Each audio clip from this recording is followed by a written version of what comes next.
Okay, welcome back, everybody. We got the usual suspects here to cover James Tour and Rob Stadler. So, do we want to introduce ourselves? I feel like everybody knows. At this point, I think it's I think we're well good. known. Yeah. I think we're good. Okay, so a little context for those of you who might not know, in case this, I don't know if you guys are planning on reposting this on your channel. You're, welcome to do it. But the three of us made a video responding to James Tour and his guest, Rob Stadler, discussing evolution on Tour's channel. Now, James Tour is a synthetic chemist. He mostly talks about abiogenesis, but he decided to dip his toe into the world of evolution, which was sort of like the bat signal for a lot of us to sort of join in the ring here. And so we made a response video to this because there was a lot wrong with the presentation. And then in return, we got a response video from them, a little tit for tat going on. So we figured why not keep this train rolling? We have a video from James Tour, and again, Rob Stadler is the guest, titled "A Thoughtful Challenge to Gutsick Gibbon's Commentary on Evolution and the Origin of Life." First of all, what did we talk about the origin of life in that video? We didn't say anything. I have a throwaway line in my video put together on it where I'm like, I don't think that there's I don't think we're clueless on the origin of life, because that's Tour's sort of catchphrase on this. And I don't. And he latched onto that with like an iron grip, which leads us into the opening here, which is James Tour has quite a bit to say about you, Dave. Well, me, of course. But there's no interest in, like, reality doesn't matter to them, right? They will weave whatever narrative they want. They talked about this, somebody said that. They know that all they're trying to do is hang on to this tiny little nucleus of viewers that still thinks they have any credibility. And they know that none of them will ever watch any of our content. They won't go to our channels and like listen to what we say. So they get to create their own alternate narrative of like what happened, and they'll just believe it. That's all it is. To your point, Dave, it was the weirdest thing, because this commentary video includes a bunch of clips of me talking about abiogenesis from 4 to 5 years ago. Mm-hmm. And after this video came out, I got a ton of comments on the original video of people referencing that, thinking that it was a part of the original video, because of course no one watched it. All James Tour acolytes coming into my comment section and being like, this chick thinks homochirality is solved, and it's like, timestamp please, like where in this video did we talk about homochirality? But yeah, I guess let's get started with this then. James Tour spends quite a bit of time here at the beginning, well, not quite a bit, but a little bit of time here at the beginning talking about how he's not a young earth creationist, you guys, for real. And I want to hear sort of the peanut gallery's thoughts on that. So I'm going to let this play for about 5 seconds. There's so many young earth creationists write to me, and they're very upset because I don't embrace young earth creationism in the way that they'd like it to be embraced. Old earth, young earth. So, I might as well just say it here. So then anybody asks me, I can refer them to this video. I have no idea how old the earth is. I have no idea. And you say, well, scientists say that the universe is 14.8 billion years old. Look, I can't vet that because I'm not an astrophysicist. I'm probably more akin, though I don't like terminologies, more akin to a progressive creation, that God creates, God speaks and it creates, but I don't have a scientific way to confirm that. Mm-hmm. So I wouldn't use that in a scientific context. Maybe based on her claim, they'll stop getting upset with me. But then I'll get a whole nother camp of people upset with me. So can I ask the peanut gallery here, do you guys think that that's convincing? Because to me, that sounds like what somebody says when they are a young earth creationist, but they don't want that label. Yeah.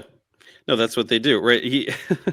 That's the exact clip that demonstrates that he's very sympathetic to young earth creationists and wants to be perceived as sympathetic to young earth creationism, right?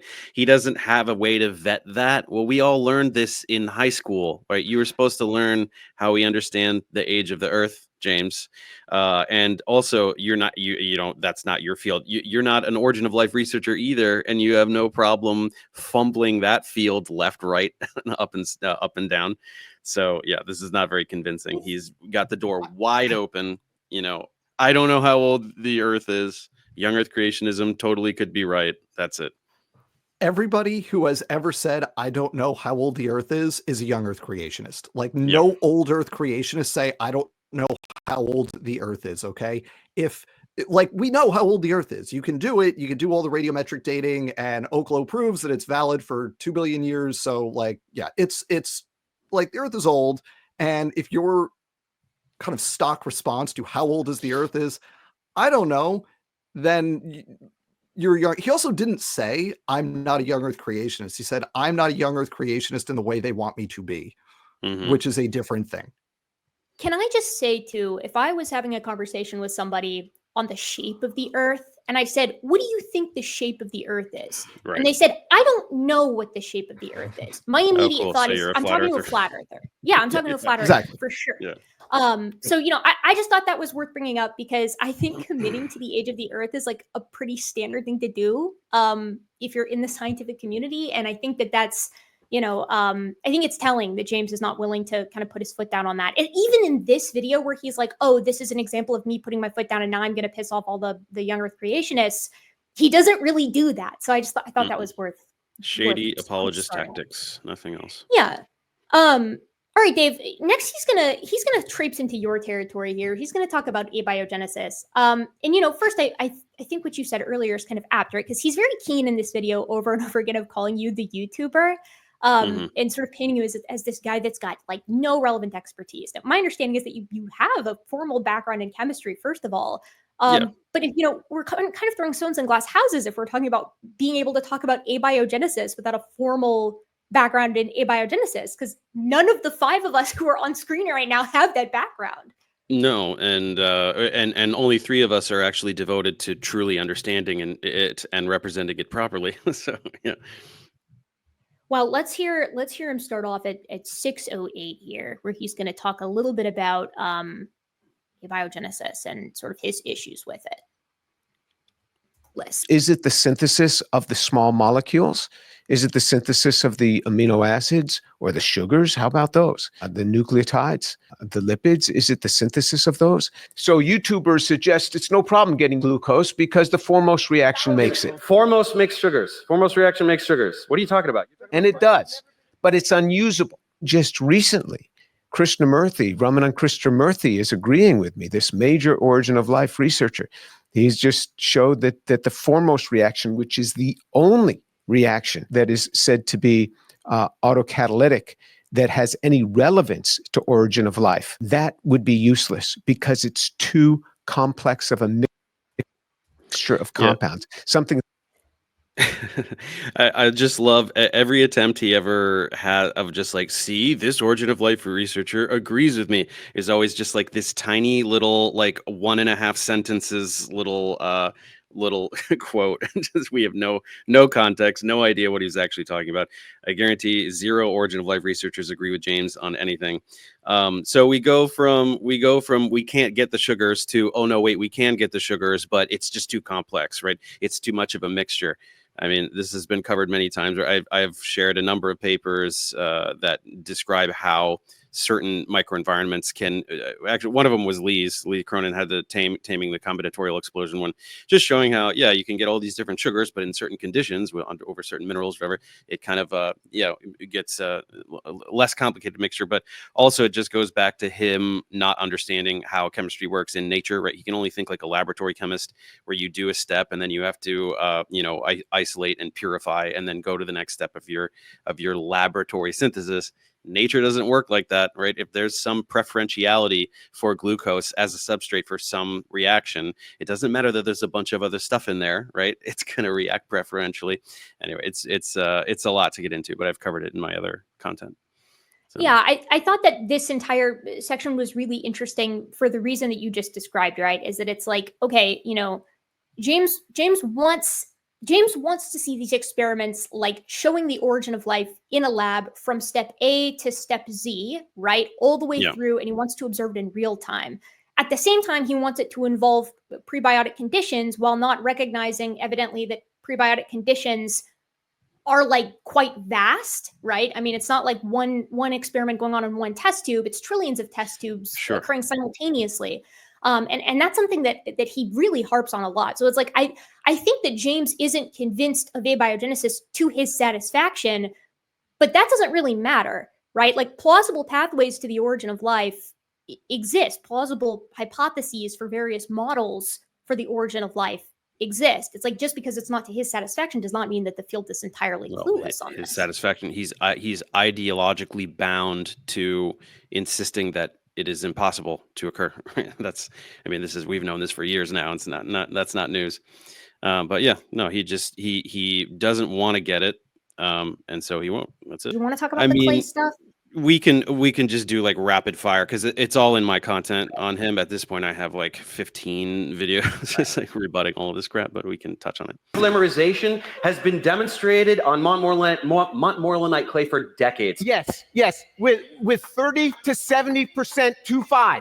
I asked you for 3,5, which is what you need to have life. Here's Morillonite, oligonucleotide synthesis, because others have made oligonucleotides on different clays, like Montmorillonite clay.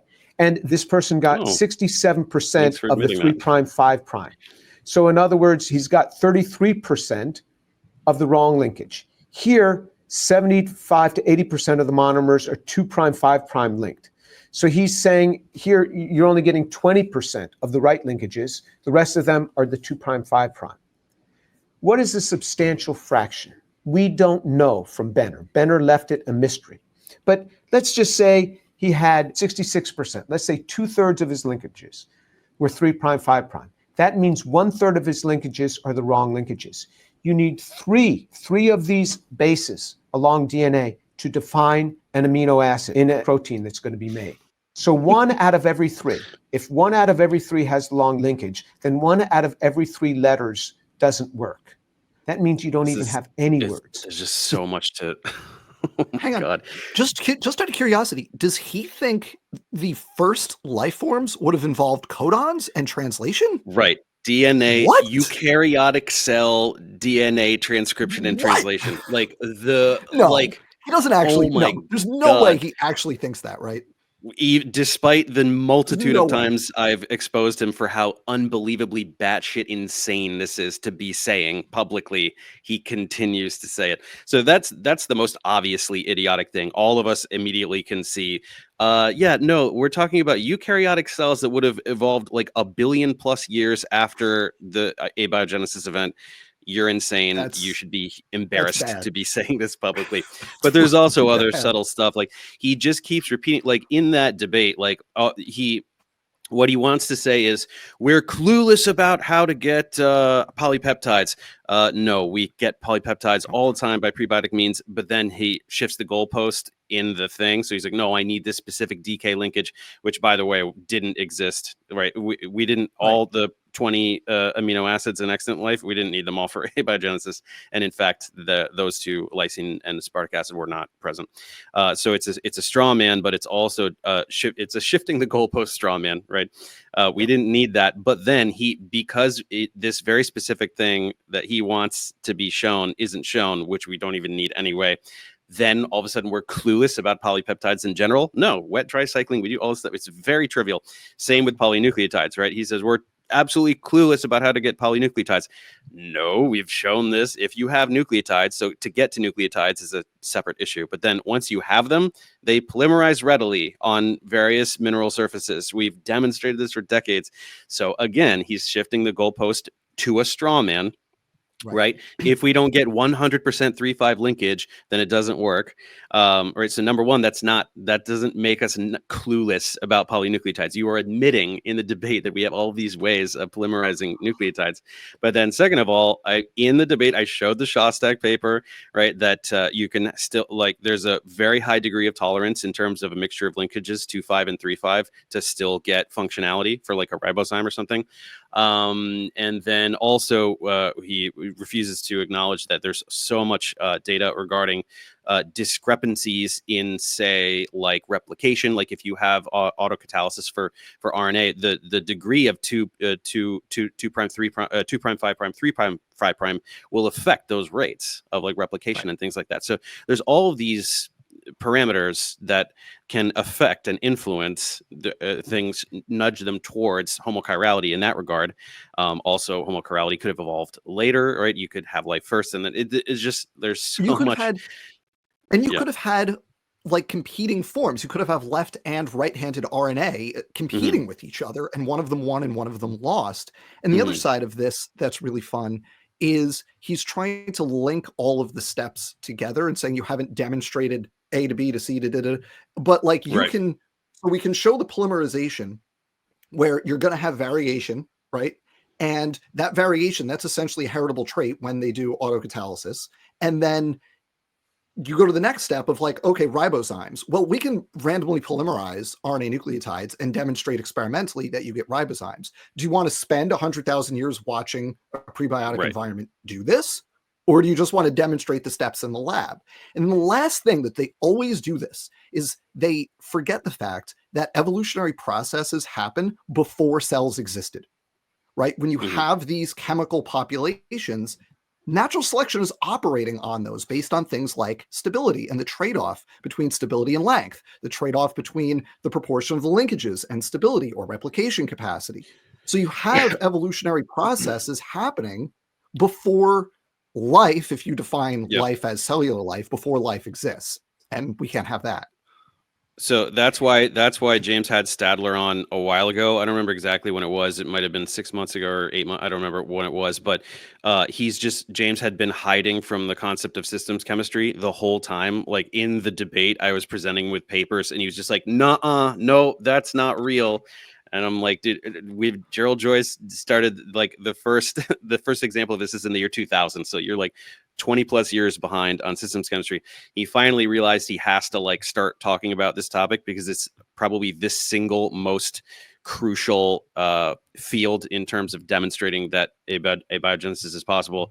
So Stadler just went on and like they picked 2 papers from like 20 years ago and were like, see, it does this and not that and blah blah. It was just like absolutely embarrassing. So I did a video on that alone a while ago. I don't remember exactly when it was. But yeah.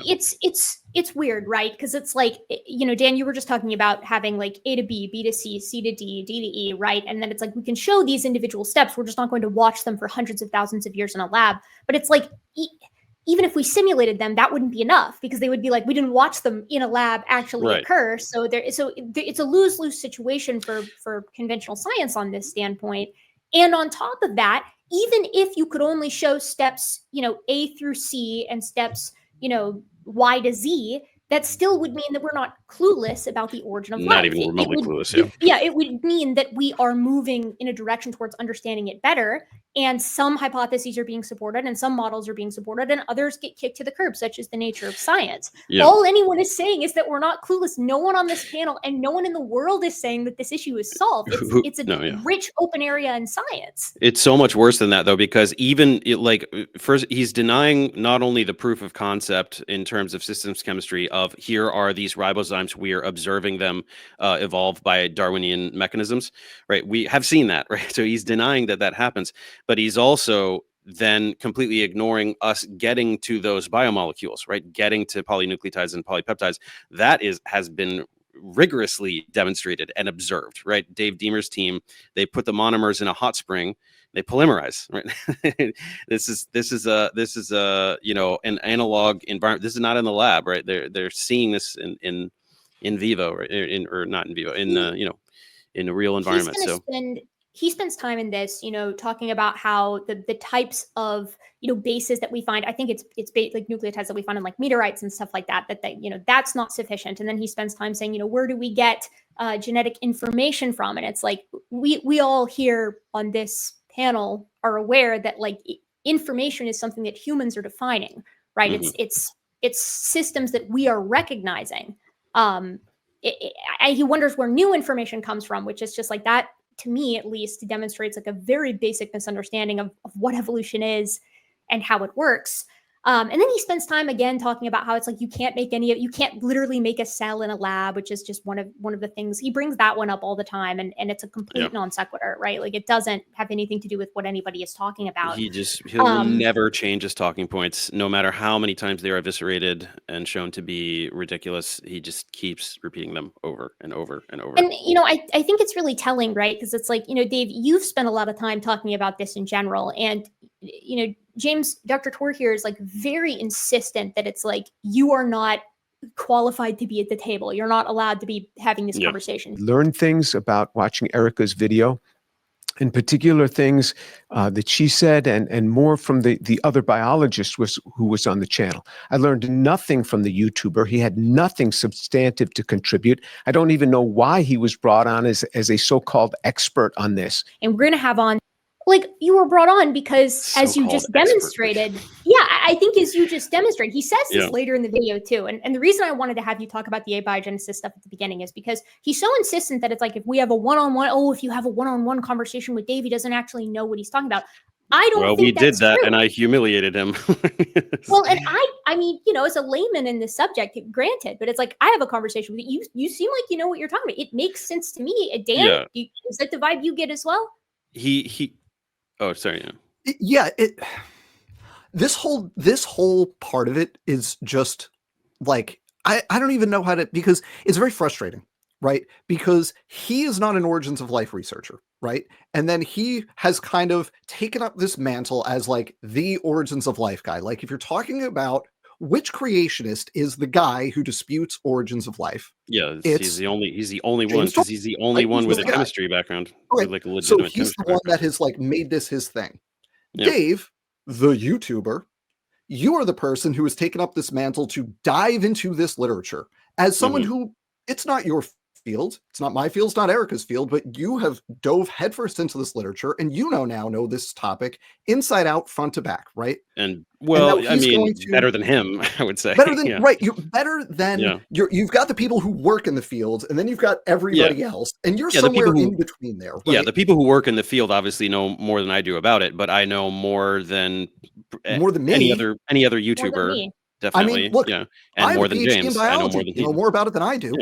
And it's like just this idea that like, I didn't learn anything from Dave. It's like, dude, I have made hours of content just obliterating all of his talking points on this and showing dozens and dozens and dozens of papers explaining the concepts for the layperson. Like, he's had a lot of opportunities to learn a lot of science from me, and he chooses not to. Right. That's and on my him, point is, he's saying the YouTuber as though like in a disparaging people way. Don't know who he's talking about. The YouTuber, as opposed to the real scientists, right? Is kind of the implication there. On this topic, we are both YouTubers. He makes YouTube videos about it. I make YouTube videos about it. Completely ignoring the fact that of the 5 people participating in this conversation, you are the most knowledgeable on this topic. Like, that's true, demonstrably. So like it's a very typical tactic when a credentialed creationist is dealing with a non-credentialed opponent, right? It's a very typical thing that they do. And I think, that's why I wanted to start with this, because it's like, it would be very easy for us to get on here and be like, abiogenesis is not the subject of the conversation, right? Yep. And James is just looking for an ability, for the opportunity to talk about something that he does have a background in, since he got so much wrong on the genetics when he decided to speak on it the first time. I mean, he botched the entire ENCODE thing. Be front to back, right? And there's no mention of that. There's no retraction of that. He just has this sort of like, meek admission that genetics isn't his field. And then he mostly keeps his mouth shut in this video in comparison to the first, which is why he shoehorns in the abiogenesis stuff. But to do that, and then to simultaneously try to like, lambast you, Dave, for not having a background in this, I feel like that's pretty not cool. And so I thought we should open this up by saying, okay, like, if you really want to have this conversation, like, you guys have been going back and forth on this for a while, but he opened with it. I think you should be able to like respond to that. And the internet it's common knowledge, specifically due to our extended interaction on this topic, that he is a complete charlatan. Right? It is because of our interaction that he is just universally known to be a fraud. So I wear that with pride. I did my 10-year anniversary video, and I did the top 10 takedowns, and James was number 1 with a bullet. And so I'm very proud to have done this. It's interesting too, because it's like one of the things that I think a lot of people that interact with you, Dave, I think they don't like that you're abrasive and you're aggressive. And it's like, I know Dan and I are on the same page with this, but it's like, I believe in really big tents for combating pseudoscience. And, you're one of the best ones out there at doing this, Dave, in part because you say it exactly like it is. But it's like they try to use that your aggressive nature is like a means by which to write you off. I'm so mean. I'm a mean head guy. But it's so funny because your first few videos on tour are like really quite appropriate. Like The first they're one it not, was. Yeah. Yeah, The first they're one not, is yeah, so soft and charitable. Yeah. yeah, but and then he has to blast off on it. Okay, so Stadler, excuse me, is gonna start off here by giving a little bit of background of why he's back, why he's having this conversation. And for those of you who might have missed it, Stadler has written this book, like The Scientific Approach to Evolution, in which he basically says evolutionary theory is, bad and dumb, and it doesn't work because it doesn't meet these 6 criteria that he sort of paints as the 6 criteria that everybody accepts as the criteria. Yeah, Dan's got the book as the criteria by which we assess, high versus low confidence science. He read the whole thing, Dave. I Wow, have the that's book, and I've dedication. got like annotations in the book. I didn't even watch this video.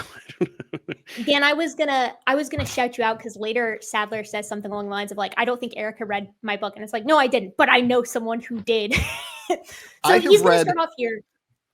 If there's a creationist who wrote a book, there's like 75% chance I've read the book. And if there's a creationist who wrote a book and then in arguing with people says, I don't think they read the book, if history is any indication, there's a 100% chance I've read the book. Mm-hmm. I think that's very duplicitous of you, Dan, to read what they say and take their arguments at face value, and then invite them on to defend them. I think that's a very sneaky strategy. We'll get to it. Yeah. So okay, so Stadler's gonna give us some background here. Let's hear him for a minute. It's good to be back here, and for me personally, this video for me is not really about Erika or Dave or Dan, because I don't think they're in a place where they're going to benefit from this at all. I have no misconceptions that they're going to change their opinions or anything. He will be eviscerated by a dozen people, each themselves experts in the fields that they talk about. And that will be in addition to Professor Dave, who will continue to dunk on James Tour. Who hurt you? But they did bring up some interesting thoughts and misconceptions that give me an opportunity to address those for our viewers, because maybe I didn't explain things very clearly. And so I want to go back and explain some of those things using some clips from their rebuttal. And again, it's not so much for them. It's really just to help clarify things that other people, I'm sure in the audience, may not have seen clearly. So let's continue to distort reality and gaslight our viewers, because that's all we do. I don't know about you guys. And Dan, you've read his book and you've seen this video. So it's like, I actually found that he really let up on the gas on a lot of the points that he initially went pretty hard on. And I almost felt like that was because there was counter criticism to that. Now, I also am not under the delusion that we're going to change their minds, but that doesn't mean that it's not important to point it out when someone's wrong on something. Mm-hmm. Okay, for the sake of the audience, I wanted to show at 2006 here, the 6 criteria. We've seen these before, but these are the 6 criteria that Rob is using to essentially say evolutionary theory is low confidence science and everything that he does is high confidence science. I'm being hyperbolic, but that science should be, in order to be high confidence, it needs to be repeatable, directly observable. You should be able to engage in prospective study. You should be able to avoid bias. You should be able to avoid assumptions, and you should be making reasonable claims. And he basically goes through, like, it feels like a Mott and Bailey to me a little bit, because what he's defending when he goes through these in this response video is that it's like, yeah, it's better if things are repeatable, or it's better if things are directly observable. And like, to an extent, I agree, but he's going to get into this directly observable stuff, and he's going to say some stuff that I want you guys to hear, and I want to hear your thoughts on. So, if you take a different topic in paleontology, like let's say I want to answer the question, did dinosaurs evolve into birds? Okay, that's a big picture question. That's a situation where, can I do some direct observation? Well, not even close, really. What I have is a bunch of bones buried in the ground, and I collect those bones. The bones are evidence of a dead thing, something that died. And I'm trying to use that evidence in answering that question to tell me about how did a living thing come into being. So I have evidence of dead stuff, trying to use that to conclude how a living thing came into being. I think you can see there's layers of abstraction there. So Holy hell. Yeah, I thought that this was really interesting to hear because it also comes after he spends a lot of time saying, no, Dan strawmanned me when he said that, you need to, Rob's initial Literally to see idea. it. Yeah. Wait, say that again. That you literally have to see it. That you literally have to see it. And which is something that that's what directly observable means, right? Like that's what he outlined in the first talk. I thought that he outlined it quite plainly. So we all came back at this and we were like, no, something does not have to be directly observable. That doesn't sort of elevate it to a higher level of science. So Rob comes back in this response and he's like, okay, that's not what I meant. And he backs up and he says, there are aspects of paleontology that, are really good and are directly observable and blah, blah, blah, blah, blah. But then he leads into this, which kind of falls back on that same initial point.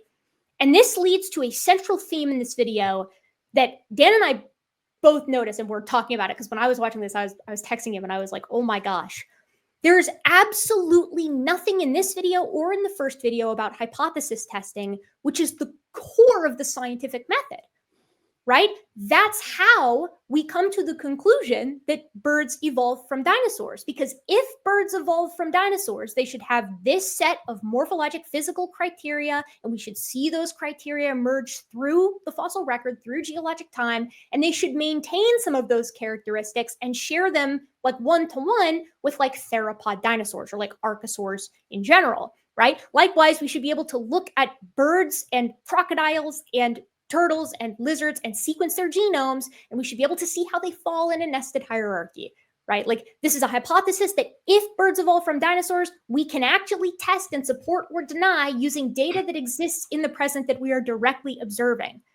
Yes. But that's not how, Rob just kind of skips over all of that. The most important part of science, arguably, right, is having your hypothesis, your predictions set out beforehand, and then testing them.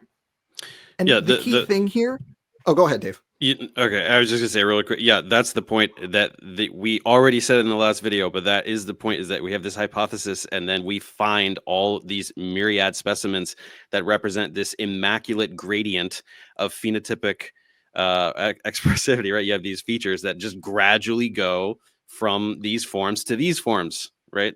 On this gradient, and then we know when they existed. Right? Just what are the odds that it just looks exactly how it would look if they evolved?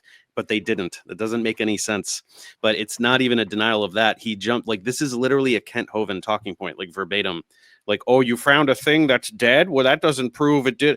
Yeah, living organisms reproduce. That's a thing that they do. Like, what are you talking about? Like, he's literally diving into Kent Hovind garbage bin talking points here. It's crazy.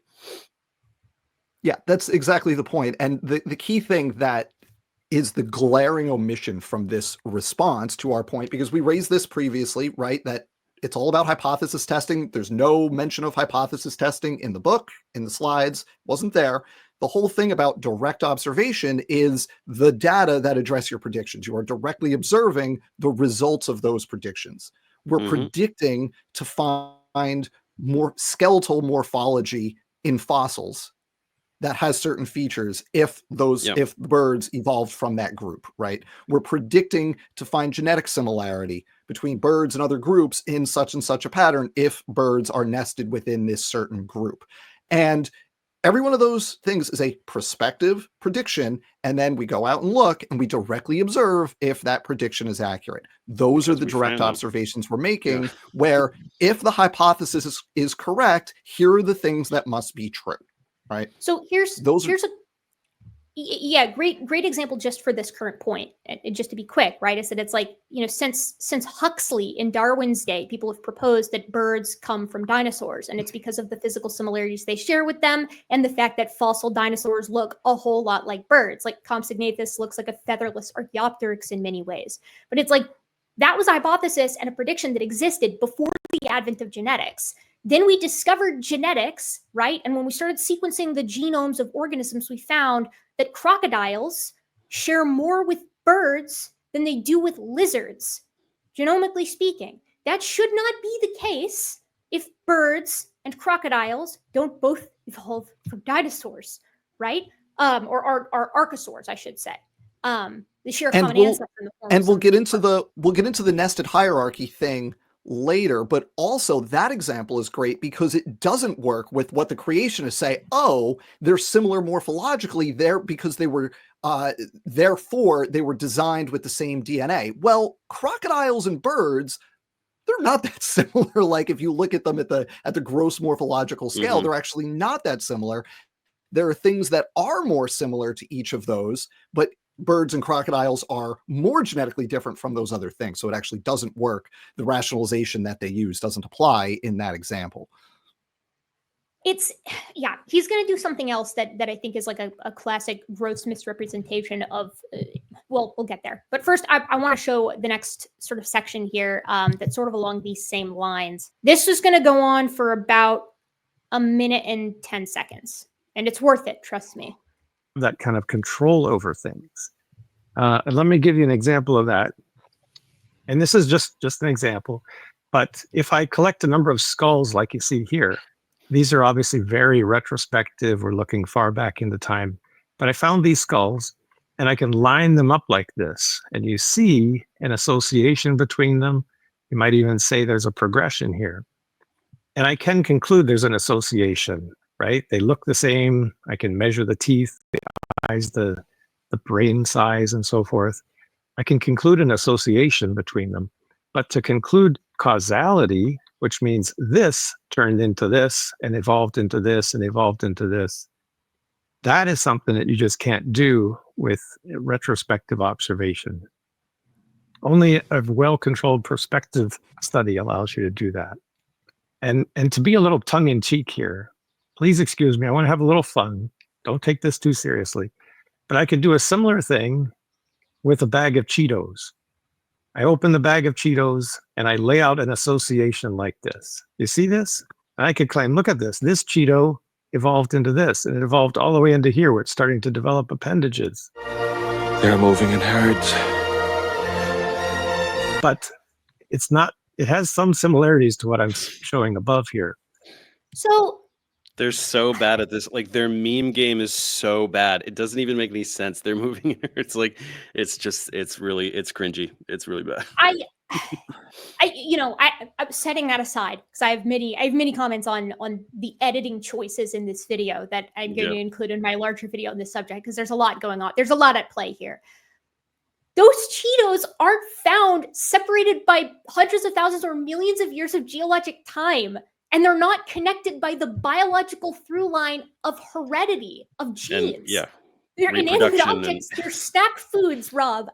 I know he's being tongue-in-cheek. He says he's being tongue-in-cheek, and that's fine. But even tongue-in-cheek examples have to be relevant. They have to work. They have to make sense. Yeah. I just want to put this in perspective for the audience, why I just spent the last 2 minutes of like cringing in pain over this. Every summer, I teach a 200 level. It's the intro evolution course, right? So it's just a basic course in evolutionary biology.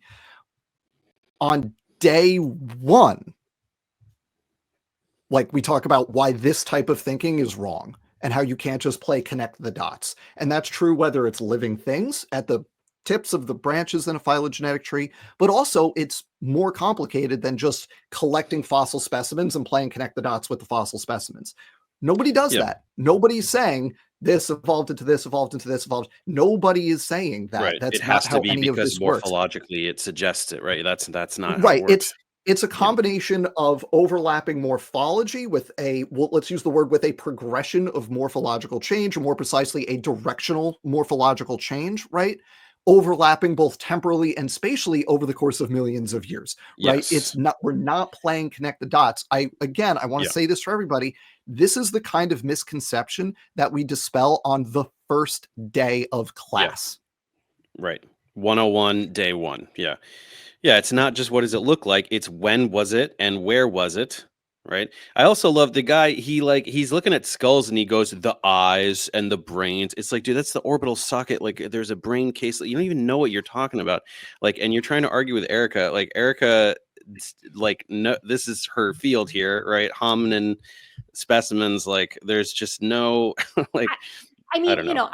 I look at when I see this, my first thought was, now wait a second, that's Australopithecus africanus there on the far left. That's Mrs. Ples, and then you've got Homo rudolfensis immediately after it. Mrs. Ples is found in South Africa. Homo rudolfensis is found in Eastern Africa. That's not going to work. No one is suggesting it, but it's like that's the level of minutia that doesn't matter because we're comparing the skulls to Cheetos, right? Like fundamentally, it doesn't matter. As you guys were just saying, right? It's synapomorphic characteristics that nest over time, right? Like all humans are hominins, all hominins are hominoids, all hominoids are catarrhines, all catarrhines are primates, and so on and so forth. And it's these changes that you set forth in advance. You say, we should see the characters that make humans humans, the suite of characteristics that separate humans from other living apes. We should see those characteristics emerge slowly over geologic time, and it should map with what we see via the molecular clock, so approximately 7 million years, and it should happen, in East and in South Africa,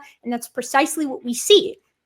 Right? In the characteristics that denote bipedalism, the characteristics in the minutia of the teeth, the characteristics that denote prognathism, or the shape and size of the brain case, right? Technology moves right alongside with these hominins. And the gradient upon which those emerge, yeah. For sure, Can we just point out, the title of this video is a thoughtful challenge to Gutsick Gibbon, blah, blah, blah, blah, blah. This is not a thoughtful response. No. This is amateur hour. This is not like...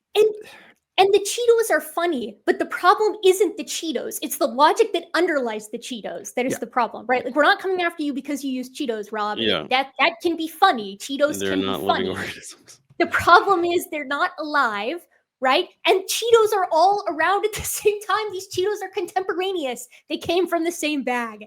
So, I have issues with the logic of that. Well, it doesn't, none of this matters, right? Which individual species those skulls are doesn't matter. That it's talking about Cheetos doesn't matter. All of this pageantry is just trying to retain this very small cult and just saying whatever they need to say, misrepresenting whatever they need to say to maintain, like, they just keep regressing and devolving into even more ridiculous, like, preacher tactics. It's completely devoid of any scientific integrity, anything that they're talking about. Like, it just gets worse and worse for them with every video. So to that point, I'm gonna add a clip in here even when I send this to you guys, because there's this really funny bit where, like, at the beginning when Tor is copying to not being a geneticist, which is fine, like, you can talk about something and not be an expert in it. You just have to be careful and you have to cite your sources. That's another misconception that they had about what we were saying, but it's fine. But Tor is like, I'm not a geneticist, so I brought on, and you're like, a geneticist? And he's like, Rob Stadler. And it's like, okay. But I don't know the area of genetics well, so I'm going to turn it over to my friend Rob on this.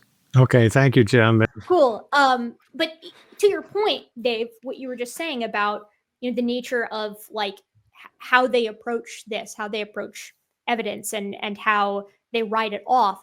Rob's going to accuse us here next of writing off these 6 criteria because we can't deal with them. Now I'm going to let that play, and I'm going to get your thoughts about, like, how you guys felt we handled this in the first video. Because when I heard this, I was like, what? How does that make any sense? Criteria to be applied. I think that's the real challenge, is they don't like having these criteria be applied, because that means some evidence gets deprioritized and other kinds of evidence gets prioritized.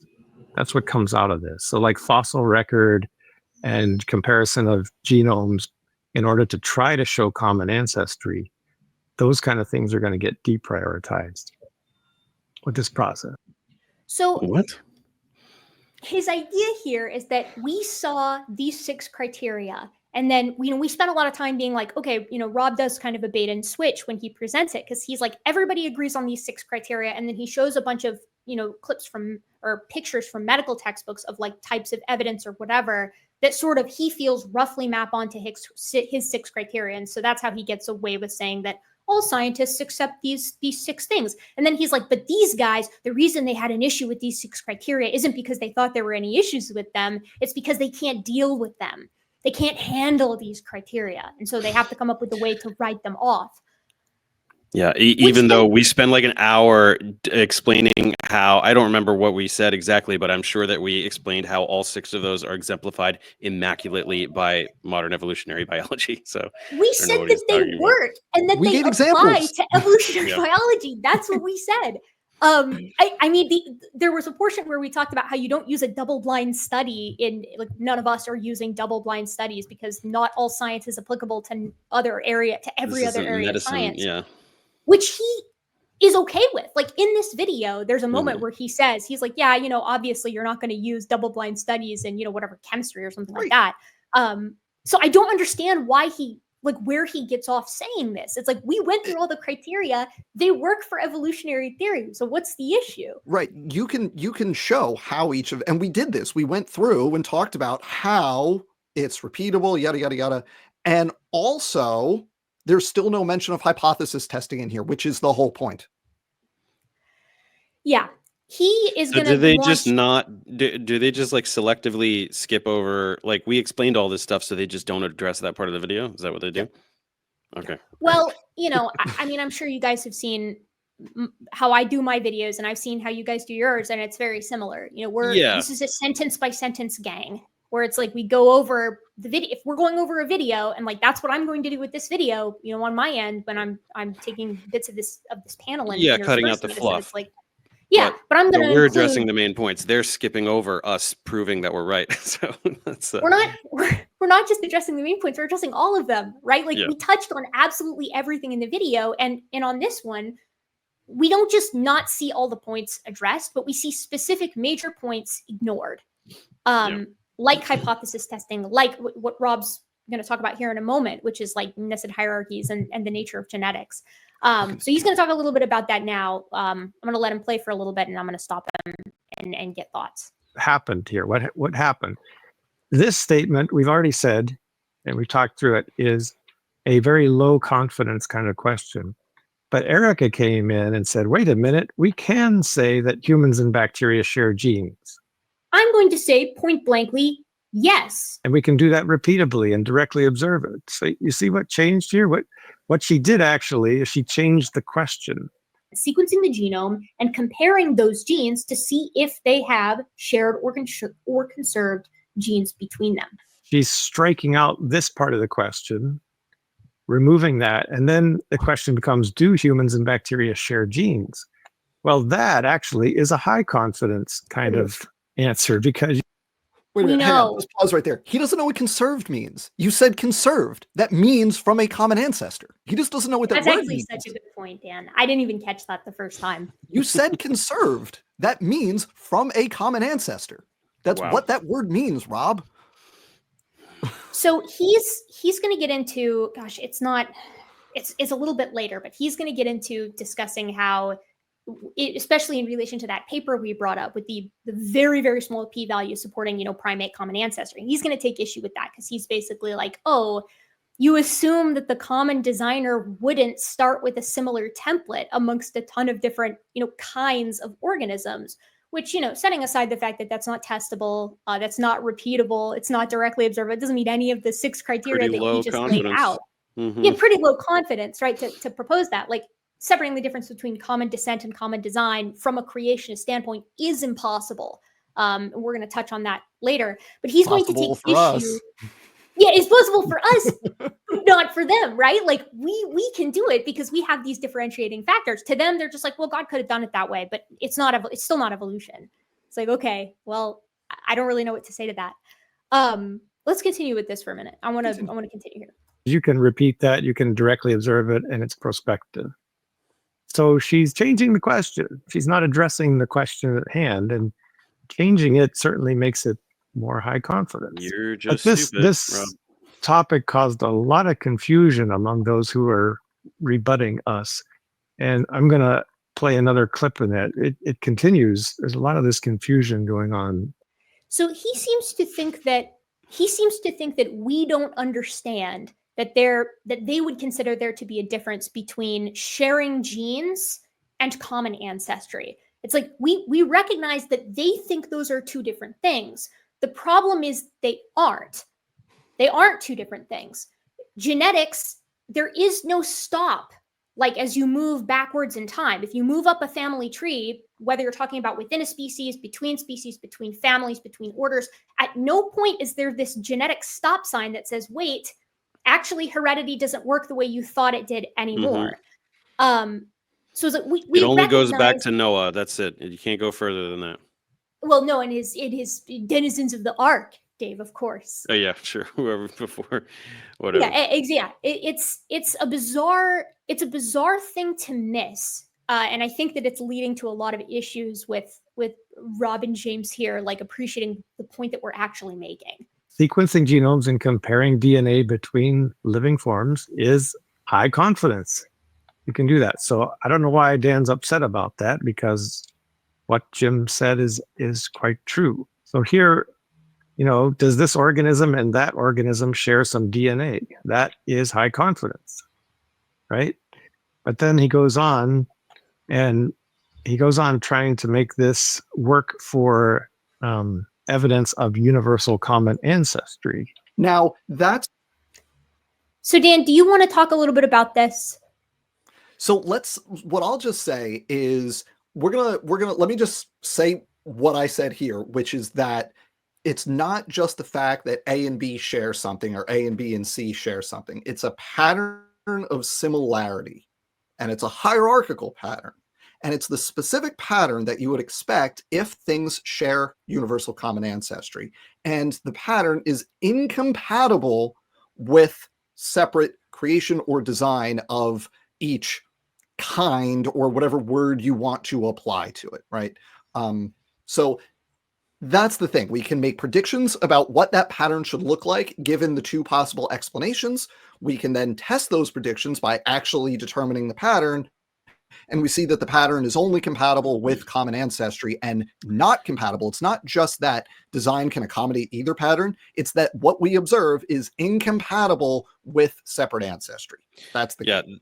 That's what is hilarious to me, is that when you have these like immaculate lineages with just this like flawless gradient of genetic and morphological change, what I want to hear from Rob is like a set of criteria delineating where this organism has to be special creation, right? Or this one.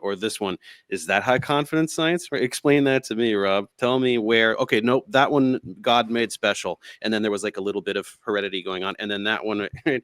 There's no basis for any kind of thinking like that. It's just not there. And we can actually phylogenetically, if they were separately created, you would be able to identify the points where they were separately created, because above those nodes, it wouldn't resolve. You'd get all kinds of polytomy. But below those nodes, it would be nice and neat, right? So you can actually, like phylogenetically, if the clades were separately created, you could determine that phylogenetically. So he's actually going to take this to the next level as far as, like, I think misunderstanding the point when he talks about the paper, the primate phylogeny paper here later on. He spends so much time on this. He spends a lot of time on it. So for those of you who missed the last episode, right? It's like we were talking about this primate phylogeny paper that essentially tests common ancestry versus separate family ancestry. So that's the created kinds, and separate species common ancestry. And it manages to reject both of those with just overwhelming statistical certainty, right? And the way that it makes this case is by using, genetic sequencing, fossils, and biogeography. And Rob is going to come at this paper and he's going to be like, yeah, but they assume, as I said earlier, that God wouldn't have started with similar templates. And that's what's really driving that low p-value. But the problem is those genetic sequences are taking into account the changes that have occurred since. Right? So it's like Rob has to explain why the Cercopithecoid kind and the non-human ape kind are accumulating the same exact gulo mutation in the same exact point at the same exact time, like through this common design lens, right? Because these things have time. You can time them. And so it would have had to have it wouldn't have been created into these organisms. Likewise with all of their mutations, because they have to assume that they diversify into these massive, into an incredible amount of species. And all of those mutations also have to just so happen to corroborate, shared ancestry with like the hominoids, for example. Yeah, it's really, the problem is very straightforward for them in that in the separate ancestry model, you have a bunch of within species diversity, right? And the example that I like to use, just humans, chimps, gorillas, right? Let's just treat those as three separately created lineages, because creation is always a little bit iffy on humans, on chimps and gorillas, but a lot of times they'll say they're separate. So humans, chimps, gorillas, right? So you have a subset of the diversity in each that appeared in the common ancestor of all three that they all share. You have a subset of the diversity that appeared in the human and chimp common ancestor, and then the gorilla separate. And then you have a subset of the existing diversity that they each accumulated independently. That's going to lead to a specific pattern when you compare their genomes. If they were each separately created, you still have to account for all of that diversity, but now it's accumulating in each lineage independently. And mutations are probabilistic. So you cannot recover the same nested hierarchical pattern. You can just, it's very simple that if they're operating independently, which is necessarily the case in the separate ancestry model, you can't recover the same pattern as when they have a nested pattern of common ancestry. Those are two completely incompatible patterns of diversity. And when we go and look in the real world, we only see one of them. It becomes statistically nonsensical, essentially. Yeah. So Dan, to that, I want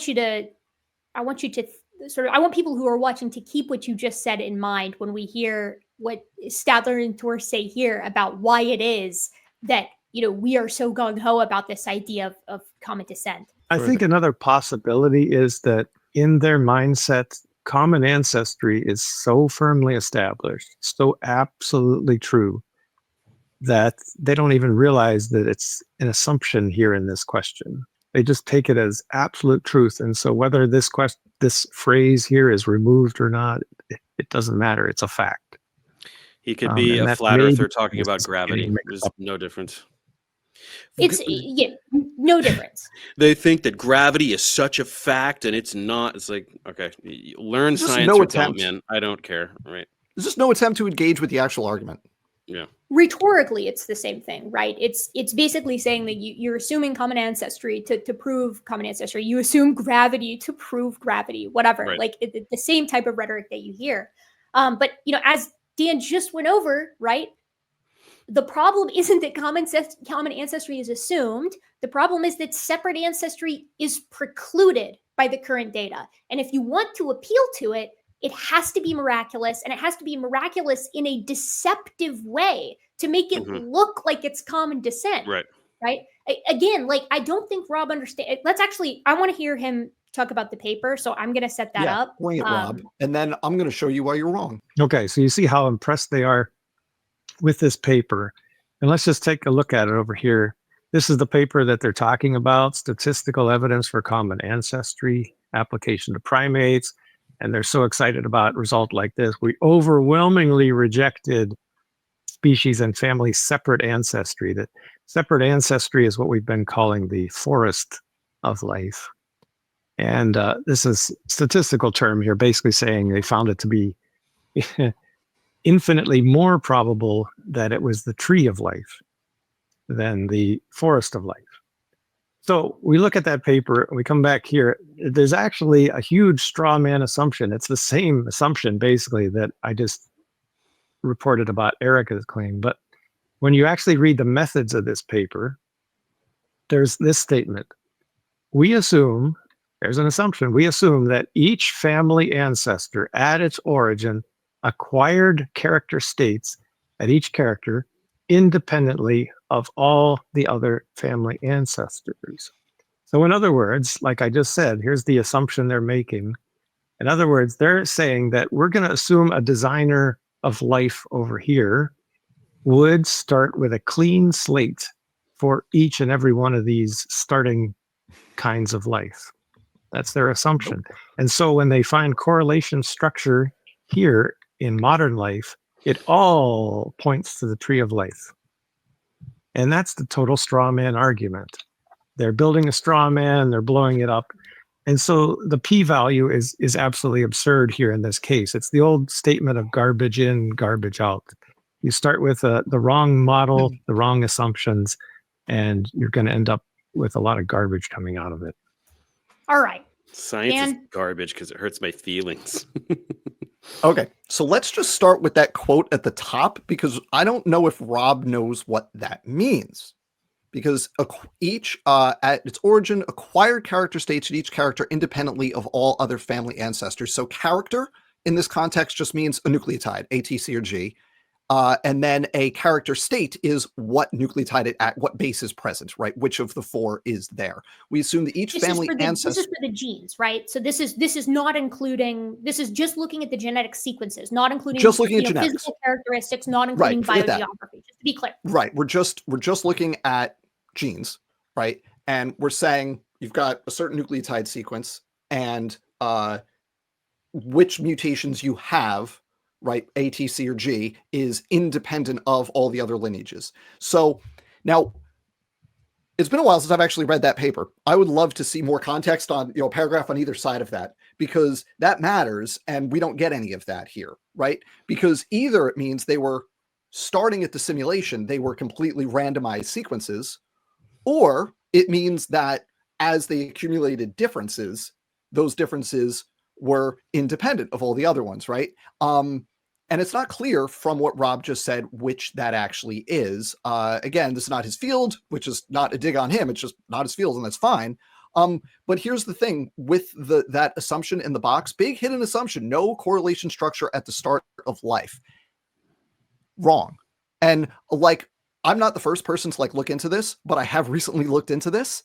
And as we sit here recording this, I am going to very soon be doing a live demonstration of this in a live show, showing how you can start with a perfectly nested pattern and accumulate all the required diversity, and it breaks that pattern. Or you have common ancestry, as I described earlier, and you can see the pattern.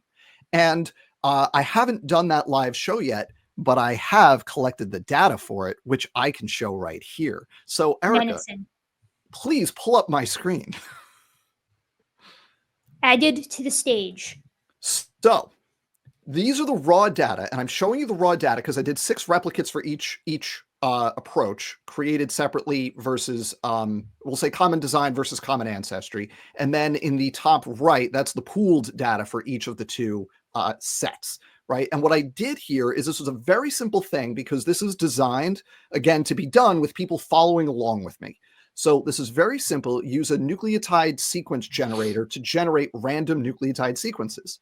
And what we do for common design for the created column is you have a perfectly nested series where I'm only using 15 nucleotides per sequence, but you pull them all together, you get a decent sized data set here. So for the perfectly nested set, your starting criteria is you have, and this is H, C, and G, that's human, chimp, gorilla, as our 3 separate kinds, if you will. You have 5 nucleotides that they all share identical, right? So it's all A's, for example. And then you have 5 where human and chimp are the same, and then gorilla is still A, and it's G. And then for the next one, it's human and chimp and gorilla are all different. So it's perfectly nested, where it's gorilla and then human and chimp. Perfect nested hierarchical pattern. And then in each set of those 5 that I just described that are shared across the different lineages, you randomly mutate 4 of them, because again, you have to generate all the diversity that it currently exists in each lineage. They can't just all be consistent like that. So you randomly mutate 4 of them, and then I tally up how many are shared in common at the end between all 3, each pair, and then none, which ones are unique to each independent lineage. For the evolved thing, what we do there is we randomly generate 5 nucleotides and say that's shared by all of them. And then we randomly generate 5 more and say that's human chimp. And we do 5 more and say that's just gorilla. And then we do 5 and 5 and 5 for each of the 3 lineages on their own. And again, we tally up how many are shared, because that simulates the shared ancestry. You're not generating all that variation independently. You're generating subset of it shared with your relatives. So then you look at the pooled data in the top right corner, and we could go through the numbers, or I could just show you the graph. And in red, we have the common design, where you have the number of nucleotides in our sets shared by all 3, human chimp, chimp gorilla, human gorilla, and then unique. That's such a good graph. And then blue is the common ancestry, where you can see the fraction that are shared by human and chimp, by human, chimp, gorilla, human and chimp, chimp, gorilla, human, gorilla, and then unique to each of the lineages. And the cool thing is, from these data, you can generate a phylogenetic tree. And this is what they look like. With the common ancestry model, you get the nested hierarchy you would expect. With the common design model, you don't get a neat nested hierarchy. There is no statistical difference between these 3 numbers of mutations, similarities right here. This is not going to resolve if you were to like actually feed this into a computer and do real phylogenetics on these data. That node would not resolve. You'd get a polytomy where you couldn't tell between human, chimp, and gorilla which ones are actually the sister taxa to which other one, right? You couldn't do it.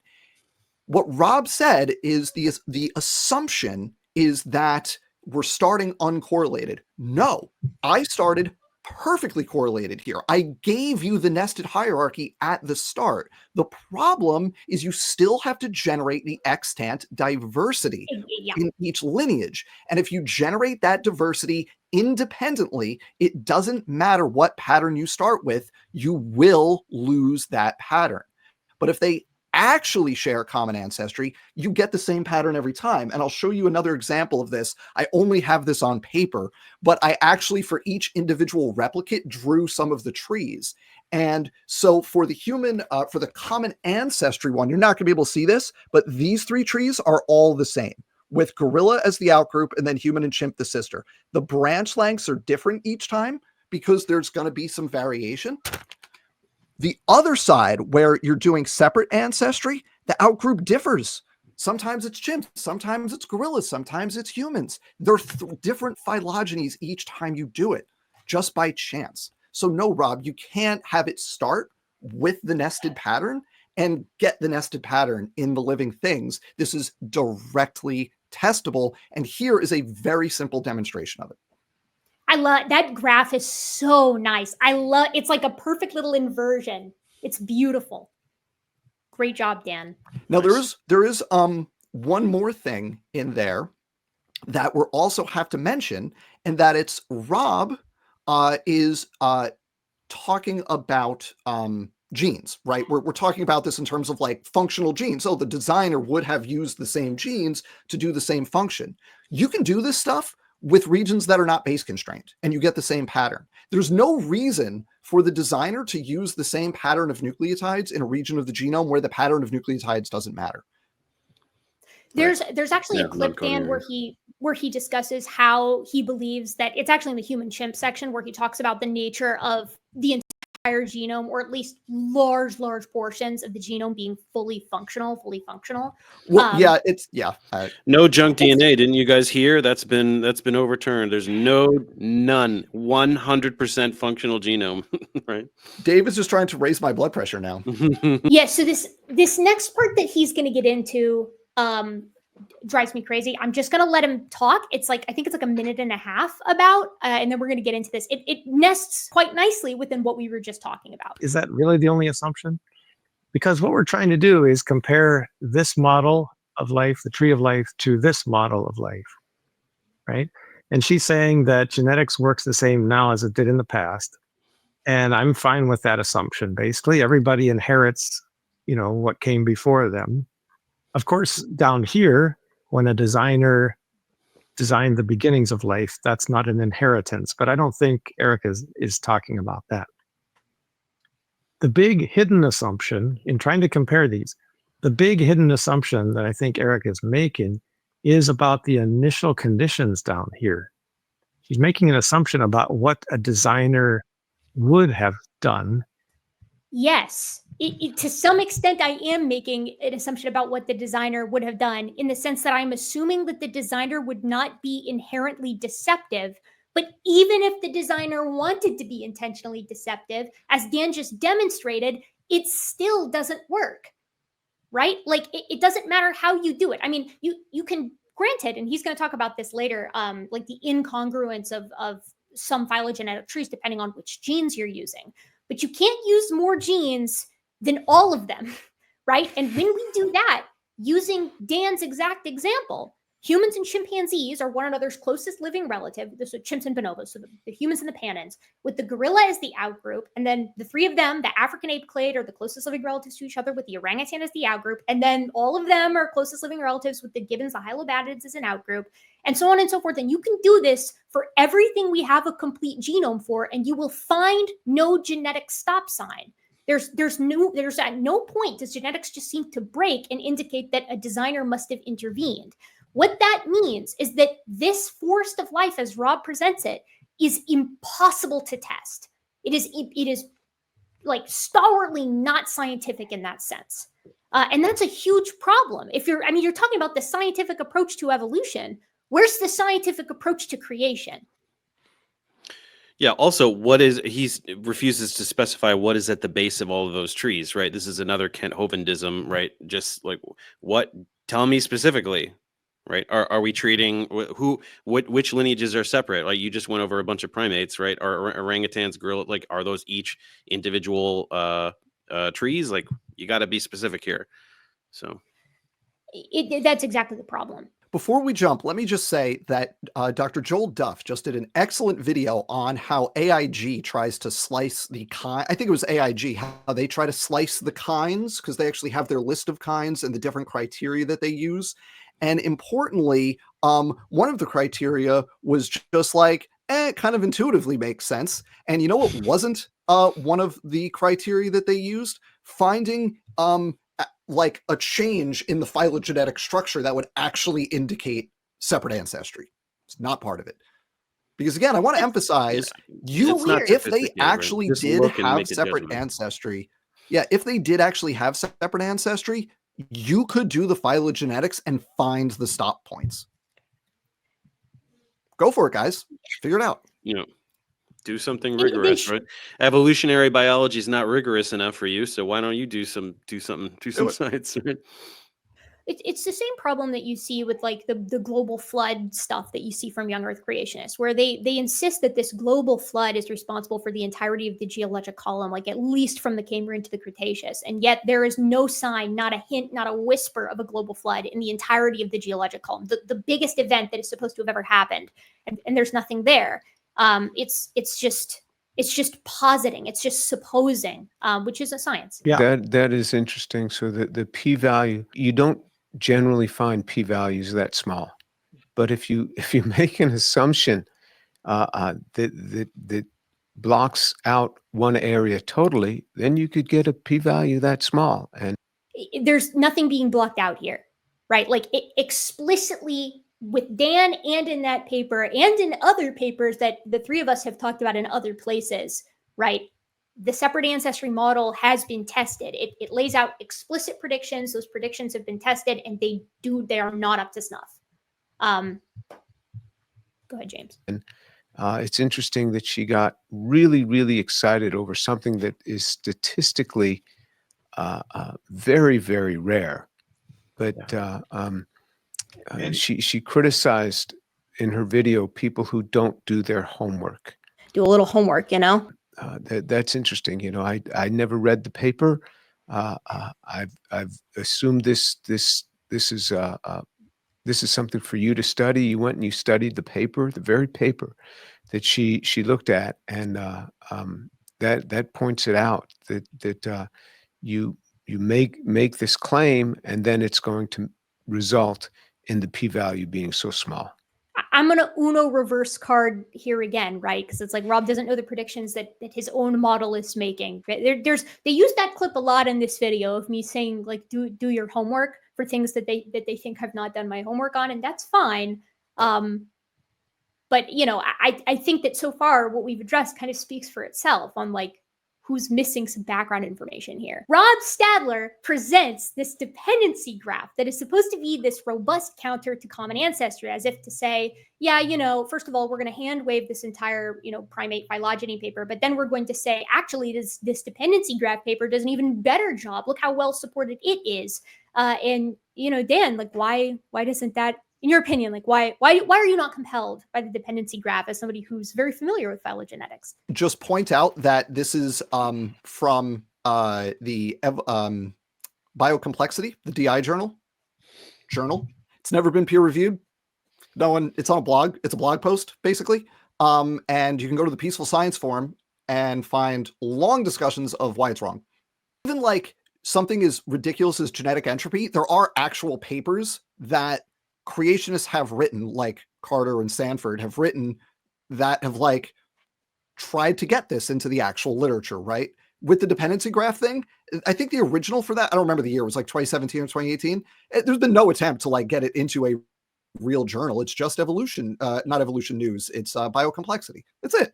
Like, we're just pretending at this point. After he spends a lot of time, I would say, probably 5 to 10 minutes discussing the dependency graph, he goes on to talk about issues with phylogenies in general, right? Like he takes error with this idea that we've proposed that phylogenies consistently recover this universal tree of life, that everything is related, that there is no stop sign. And he's like, but there is phylogenetic incongruence that occurs. And he gives these 3 citations here. And it's like, yes, let's look at these examples. Our first one is prokaryotes. Well, the first one is just a general, there are biological processes that can generate phylogenetic conflict, which is true. That's fine. Nobody has an issue with that.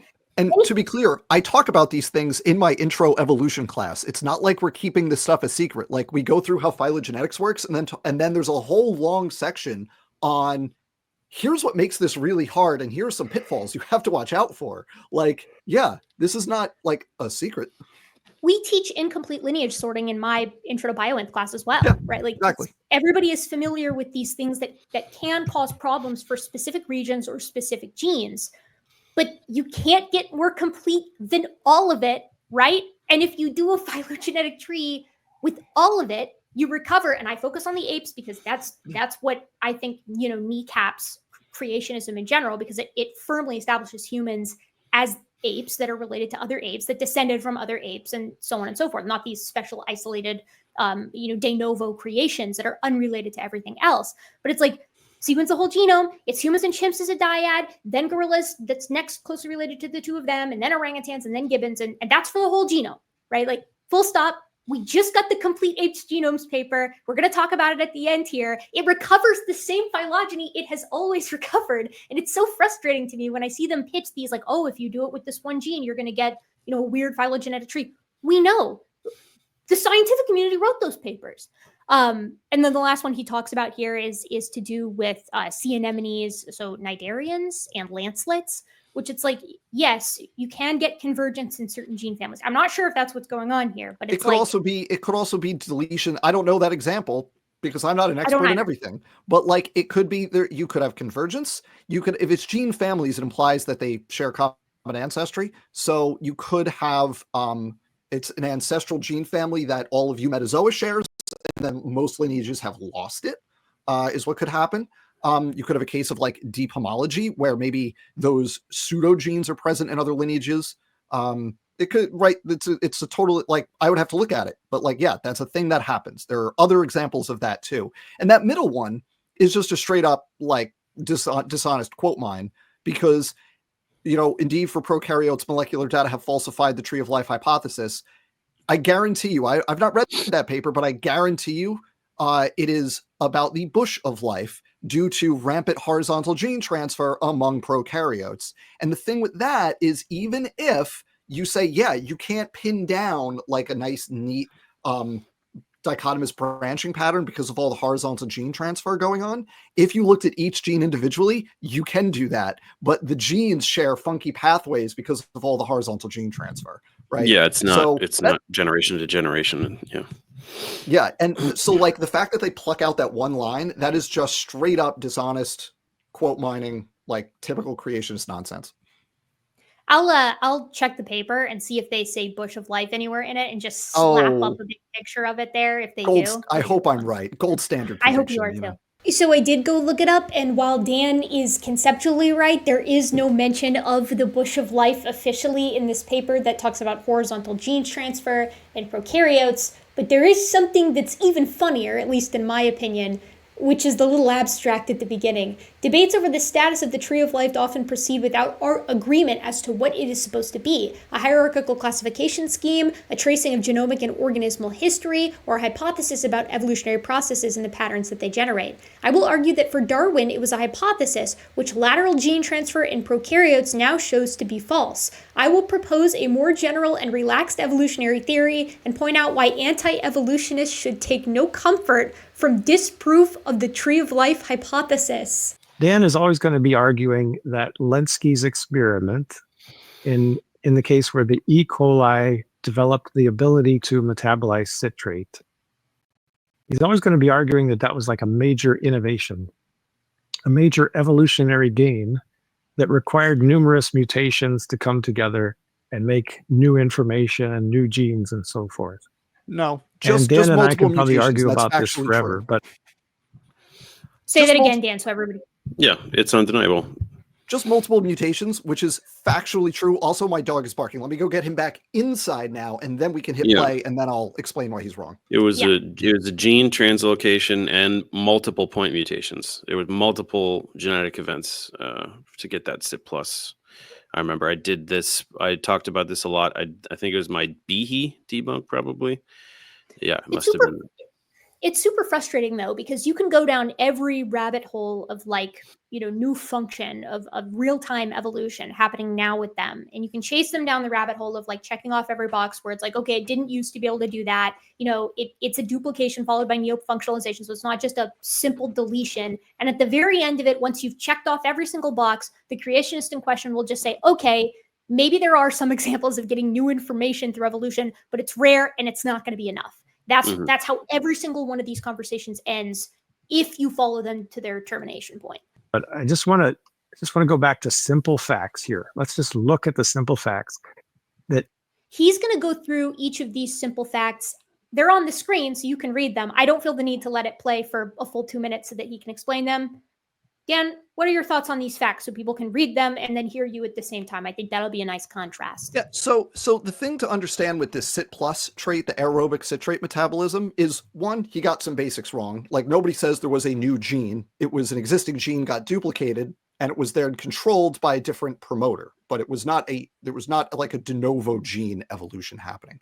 He also like belittles the fact that it's like, oh, they say it's multiple mutations are needed for this, which is just factually true. There's several mutations that have to happen in the Lenski lab, and there are various papers on this called the priming mutations that were neutral when they occurred and then are beneficial in the context of the duplication, because if you have the duplication in the absence of the other mutations, the duplication is actually a harmful trait rather than a beneficial trait.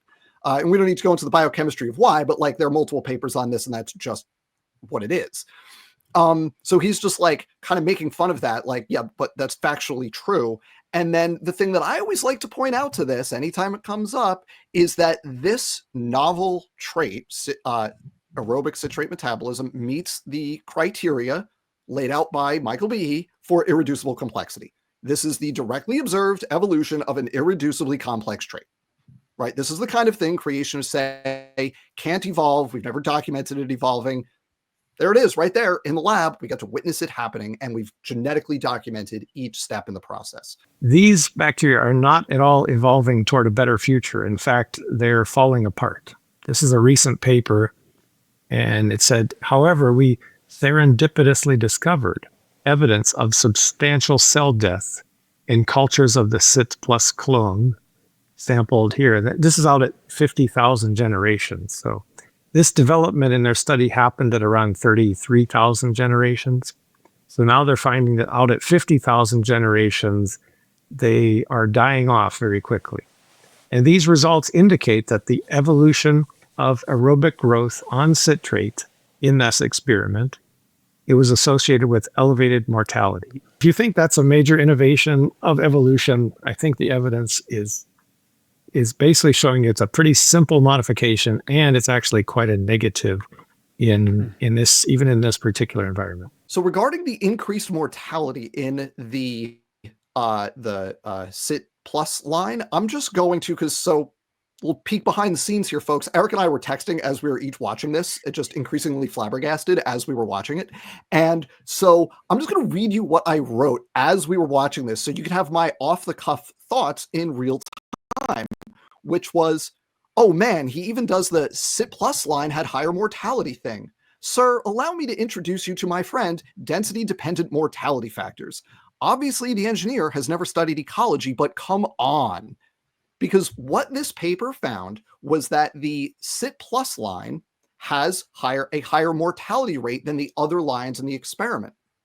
The reason for that is that the CYP plus line, the whole reason they discovered this trait was a thing, was because the population density in the CYP plus line went way up because they had more food available. So the population density went up. Now, when you're talking about mortality in a population, you have density independent factors, which are things like old age, and you have density dependent factors, which are like competition and disease and waste accumulation. In the lineage, where they have sit plus, where you have an additional food source and you can grow to a higher population density, you are necessarily going to have increased density dependent mortality. That is like, you just plug all the parameters into the ecology equations, which people don't like to think of ecology as like a quantitative science, but it very much is. You can just put the factors in there and you're going to get more mortality due to the higher population density. That doesn't mean it's like genetically falling apart or whatever. It just means the ecology is different. It's a function of how successful that population is, and he's trying to paint it as like a defect. It's pretty hilarious. Okay, and then with this tryptophan thing, this is like this is one of countless examples where creationists are going to try to play this game where they go, aha, this specific thing can't evolve. And this example kind of falls more into like the waiting time problem set relative to the irreducible complexity set. But both of those are arguments attempting to find the thing that cannot evolve, right? And so you're saying you need these two mutations and E. coli couldn't do it. I don't care, because you can't use this as an evolutionary speed limit, because we have directly observed the evolution of traits that require more mutations than that. The SIT plus line is an example of that. The new functionality in the VPU protein in HIV1 group M that antagonizes the protein called tetherin, that single activity requires at least 4, maybe as many as 7 specific amino acid substitutions in order to work. And you need to be able to antagonize tetherin for HIV to be able to infect humans. So you can't take this example in a vacuum and use it as a speed limit, because we have direct observation of other organisms in other genes exceeding the speed limit. He does multicellularity first. That's actually important. Oh, the heron thing where they say it's just gene loss. Prove it. Instead, this is like a permanent change. And that tells me it probably is a loss of information that they can't go back. They can't figure out how to get back yet. Now, unfortunately, the real struggle here is that the DNA analysis for this study hasn't been published yet. So when Dan and Dave and Erika get all excited about this study, we don't actually know, we don't have proof yet of what changed. My hypothesis is there's generally a loss of function, but it's just a hypothesis. We don't have the answers. Keep in mind, the reason that's his hypothesis is because Rob believes in like genetic entropy and stuff like that, like from the flaw, or from the fall. So it's like he doesn't think that this gain of information, that this evolution from single to multicellularity can happen. So that hypothesis, I don't think, is coming from a place of genuine inquiry. It's more because he thinks that it can't be the other thing. But it also would be even worse for him, right? If this loss of information resulted in this enormous evolutionary change, all that would do is prove that you don't need new information for enormous evolutionary change, such as evolving multicellularity, which did happen. It's an observation. He's just whining about like some very specific esoteric experimental data, because this is all they can do, right? This is what James does all the time. They go and they hunt and they just find something esoteric that they can distort and just say it confidently, and then the viewers will be like, oh, and they sound like they know what they're talking about that thing I don't understand, so I don't know, they must be right. That's all they can do. Unicellular algae became multicellular. That happened. We watched it happen. There's really nothing else to say about it, And my favorite thing to say when creationists come out, you always hear this with this experiment or with the examples of like there's many animals doing this, but there's one in particular where horizontal gene transfer has occurred. So it's further along. So you've got like animals doing endosymbiosis of plastids, for example. You always hear at the end of the day, creationists, they always fall back on that example is just microevolution. Right? That's just a teeny little change happening. And my response to that, whether it's multicellularity or endosymbiosis or whatever, is okay, so it doesn't sound like we need macroevolution for much, do we? Because if microevolution can accomplish this incredible what are we even arguing about? Leap. It's like unicellular to multicellularity. That used to be their big, like, how could this possibly happen, right? that, and endosymbiotic events, all these other things. But it's just like, yeah, we're demonstrating that these huge steps can happen, and the more you try to minimize the relevance of the change, the more you're proving that we don't need much to do all of these things. That it's actually easy to evolve. Yeah, and they've actually done a 180 on this, like you say, where it used to be that multicellularity was one of those big things. Now they've gone, oh, you can do multicellularity with a loss of information. First of all, problem. I don't actually think in this experiment that's going to show to be the case, because if you go through that paper in detail and you see, it's not just that they do it would be mitosis or meiosis. They don't fail to separate. It's that they do fail to separate, right? They don't they don't separate out they have an extracellular matrix, but the extracellular matrix is actually distinct from the existing ECMs that they use to get sticky when they agglomerate, when they come together in their wild type. They can assemble into multicellular clumps, but they don't persist that way, and then they'll go their separate way once the conditions warrant it, right?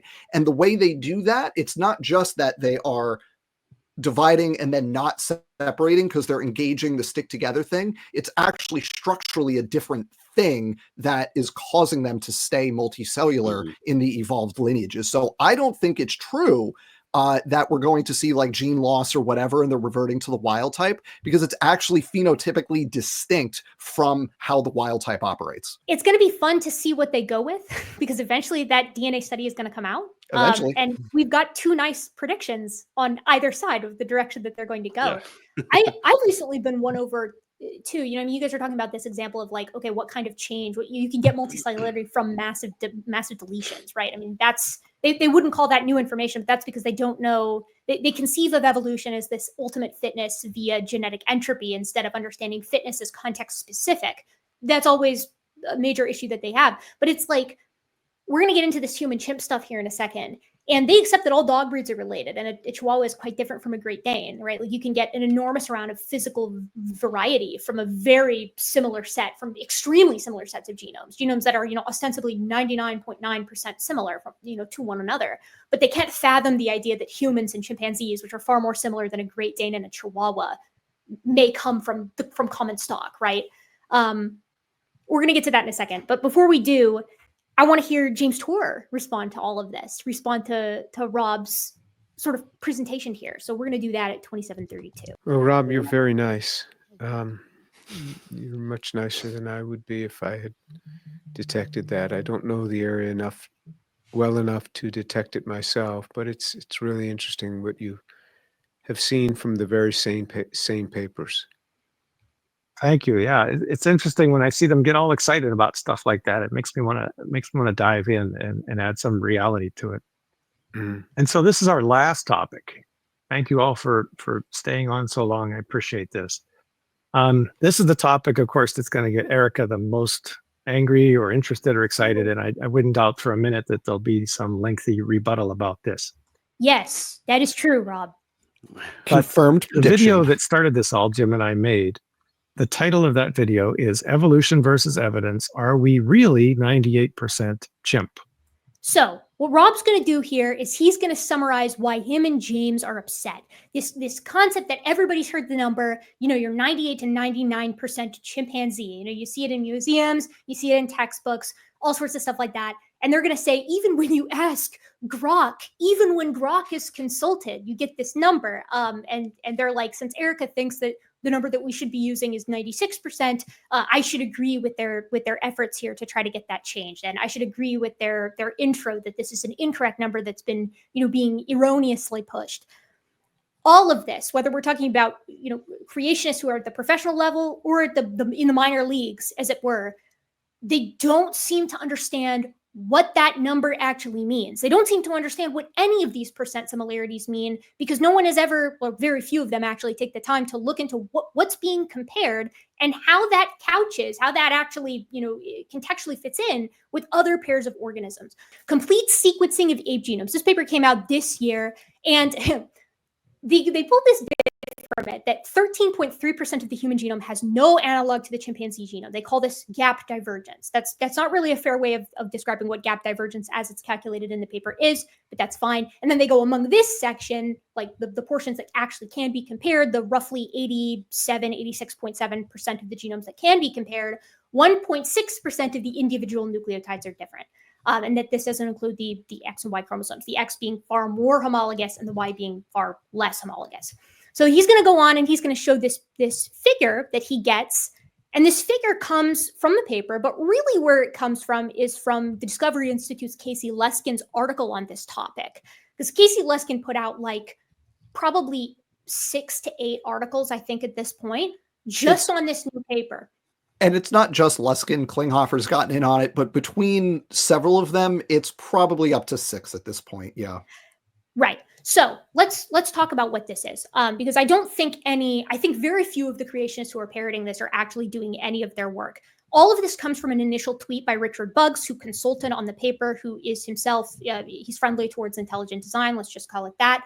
Casey Luskin glommed onto that, did an article on it, and then we heard it from Ken Ham, we heard it from Answers News, we heard it from ICR, we heard it from Jeffrey Tompkins specifically, that this new paper reveals that humans and chimps are actually 13.3% different from one another. They're only about 86.7 or 87% similar to one another. This is the alignment numbers, you guys. These numbers have been known for over a decade. They were reported in the initial paper. The actual alignment regions were reported in the initial paper. Richard Buggs blogged about it. But then the actual alignment numbers being, roughly 87, 86% between humans and chimpanzees have been reported. They were reported in 2013. They were reported in Cronenberg in 2018. They were reported in the great ape sex chromosomes in a beautiful matrix that you can see that shows these comparisons. Basically, genomes are really different and they're really annoying because big duplications can happen, big deletions can happen. You have copy number variations of the same gene, you have inversions. And it's very difficult for genetics people, for comparative genomicists, to tell how to count those differences. Like if I have 2 books and one book has 10 copies of the first chapter, well, the second book can be found in its entirety in the first book, but the first book has 10 duplications. So how different are they in actuality? For this reason, when you see those percent similarity numbers that are generally reported, inversions and copy number variations are typically left out because they're just impossible to compare. So the percent similarity of humans and chimps being like 98.8% similar, looking at the protein coding regions, it's even more than 99%, but that 98.8 is for like the entire genome, just looking at single nucleotide polymorphisms. If you include indels, it's about 96%. Then things get difficult to compare after that, which is why creationists turn to this raw alignment number that's being reported brutally in this paper, but has been reported multiple times before that. But here's the problem, you guys. Here's the punchline. If you want to say that the percent similarity between humans and chimpanzees needs to be a nucleotide by nucleotide alignment, that every single difference counts as a difference, that every copy of a gene is actually a full gene difference, you're going to run into some problems fast. Because if you run that exact type of comparison on 2 human genomes, telomere to telomere, they're going to be somewhere in between 90 to 94% similar to one another, not the 99.9% that's always been reported. If you want to do that for dogs and foxes, they're going to go from being like 84-ish% similar to one another to being like 70% similar to one another. Rats and mice will go from being 84, 85% for their protein coding regions to dropping, below 60%. Approximately. These numbers are out there for human versus human, for dog versus fox, for tiger versus domestic house cat. They drop from being 95% similar by the same means by which we compare humans and chimps and get 98.8 to being 84.6% similar to one another. It doesn't matter what you're comparing. If you take the raw alignment numbers, it's going to drop to 90% or less, at least for stuff that we currently have the numbers for. So not only is this misrepresentation of this new paper a misrepresentation because these numbers aren't new, but it's also a misrepresentation because they're treating it like this number, this alignment number, is meant to replace the old protein coding number, or the protein coding plus single nucleotide polymorphisms, or indels and SNPs included. It's not. That's apples and oranges. If you want to compare apples to apples, humans and chimpanzees are over 99% for protein coding, 99-ish for SNPs, 96% including indels. And by those same metrics, humans and humans are about 99% similar to one another. And by those same metrics, lions and tigers are about 95% to one another, or tigers and domestic house cats. But if you want to use this new number, everything else will drop with it, and they will drop like by their appropriate amount. They will drop proportionally. And these numbers are not hard to find. I'll throw up some figures here so that people can see them. Worse yet, you can go to the supplementary material for this figure specifically, and you can calculate these numbers for yourself. And they include the bonobo and chimpanzee gap divergence. And their gap divergence is 88%. So human and chimp drops to 87, chimp and bonobo drops to 88. Those two things are insanely similar to one another. But the problem is it's really easy for genomes to accumulate copy number variations into, inversions, and centromeres and telomeres evolve as units. And so if they change, that contributes to massive differences across the genome. That's why this isn't appropriate. But because Casey Luskin got it wrong, all of them have gotten it wrong. Oh, yeah. So there's basically two different ways of quantifying the similarity, and they're conflating them. That's it. Exactly. That's the long and short of it. But like, it's so much more.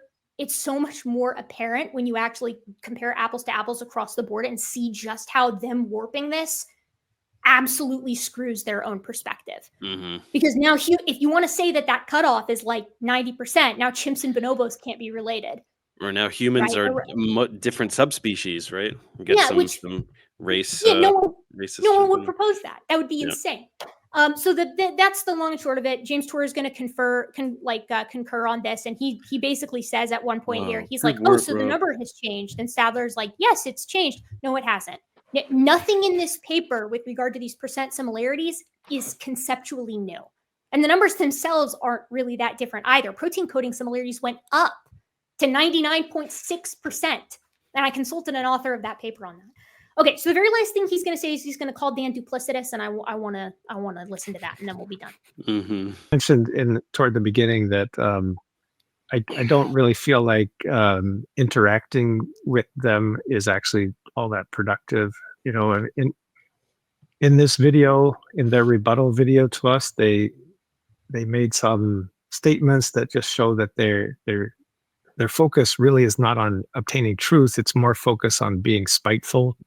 Dan actually, Dan invited me to come on his channel, and I could tell by interactions with him and other people that he's kind of duplicitous about how he does things. Like he wants to lure people onto his channel and then kind of ambush them. Dan, you're very good at being kind of unassuming and more polite, and that lures them in.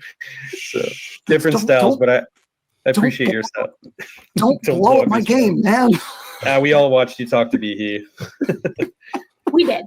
I think I'm nice. All right. So you could see he's kind of duplicitous in how he approaches this, and I'd rather not interact with him directly. So duplicitous, trying to correct your lies. Wow, amazing. Can we just appreciate the fact that you need to appreciate like people joking? Like the people who say that I'm nice are the people who have come on my channel. Like Michael Behe. Well, I don't know about anymore because we had a thing recently. But other than that was recent. Prior to that, he would have said I was nice. But like Fuzz Rana and Paul Price and Sal Cordova, like maybe not James Carter, because he then said I was possessed by demons. But so that was okay. Fair enough on that one. But like people who have come on my channel say that I'm nice. They find our interactions productive and cordial. And Casey Luskin, we had a great long conversation last year. And then afterwards he yelled at me a lot. But before that, it was fine. And, I would have a nice conversation with either Dr. Stadler or Dr. Tor if they wanted to come on and talk about stuff. It would be very nice. And I'd be very nice. And like, I don't yell at people. I always say, hey, here's a specific topic I would like to have you on to talk about because you talked about it. Do you want to come on and talk about it? That's it. Or sometimes it's, do you want to talk about your book? I think that's what it was for Stadler. I don't understand this conflation of like being duplicitous with disagreeing with you. Like to them, you having them on and then being like, hey, I want you to come on and defend this position. I'm a nice guy, but I'm going to disagree with you. They come on, that's what happens. And they're like, how could he trick me into doing this? I can't believe it. He disagreed with me on camera. He invited me on and then he publicly disagreed with me. It's like, that's That's And I invite, all to be clear, upfront. I invite people on to talk about a very specific topic. It's be like, hey, I would love to have you on to talk about this specific thing because you wrote this article. I would love to talk about it. But then you and ambush them with facts and I'm gonna debunking the dumb ambush things you they with say. some- It's an ambush. This is pageantry. Rob's making excuses because he's a little bitch. That's what's happening. My invitation is still on the table for either of you gentlemen. Well, It'd be you very know, nice. Dan, It'd be fine. You can hit up James and do his whole like give the Jesus spiel, right? For an hour he'll explain to you man. how Jesus was I resurrected. don't want to do that. And then you can go. You don't want to trade. I don't want.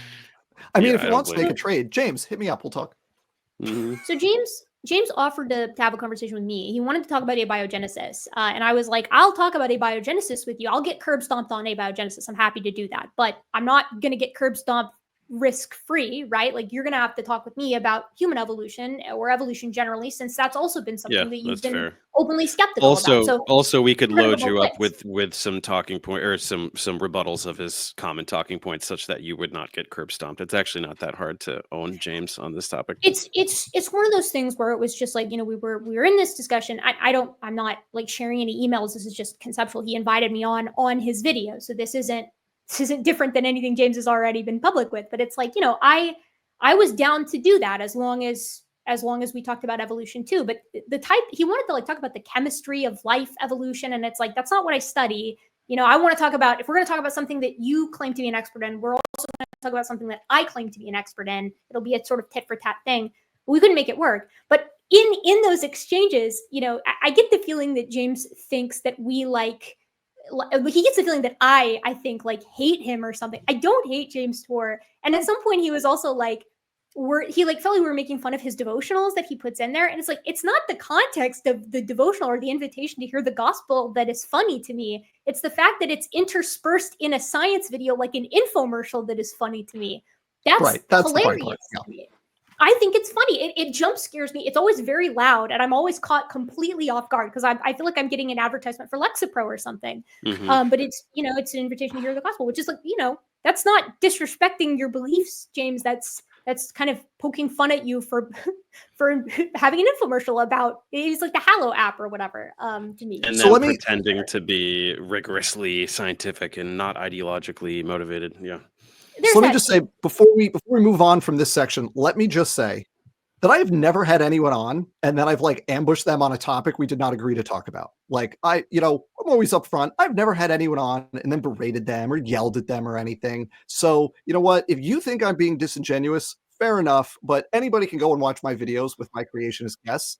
And like the guests have always said it's been really nice. So you can take that however you want. But again, Rob and James, you want to come on? My door's open. We'll set something up. And with that, I got to run now. I got to go. I was going to say, that's it. We're done. That's the last thing. So why don't you just say that? And then we'll talk. That's it. That's done. That's the last thing. I hope you enjoyed that conversation. We all got to be here for the full thing this time. Good times. I'm sure we'll get a response. Although it won't surprise me if actually what happens is Rob comes back and he's like, I don't feel like engaging with these people anymore. Because if we drill down on the same topic too much, they usually there's a limit to the value that they can get out of antagonizing. That's true too. But, any closing thoughts, Peanut Gallery? Come on my channel, Rob and James, separately or together. I'd be happy to talk to either of you on anything that in this video. Well, I won't say anything because there's some abio stuff that's not my field, but the stuff that I could talk about, I'd be happy to talk about. You could get there on the abiogenesis stuff. It's not that hard. I don't know. These guys are a couple of wieners, and I've got a couple things to finish first, but then I'm going to do a nice big series on James and all the crap he's been spewing for the past 9 months. So that'll be fun. I'm sure he's very much looking forward to that. I'm sure he is. Let's see if he wants to do a third series on me with cartoons and all kinds of fun things. His production quality is very high. I wish he just had a funnier editor. I think he's been ramping that back though, because it just kind of blew up in his face, like how petty he was with the second series he did on me. So yeah, that's true. Yeah, they thread a fine line because they can't be unapologetically snarky. Yeah. Sucks, but. Okay, guys, that's it. I'll end it there. Cool.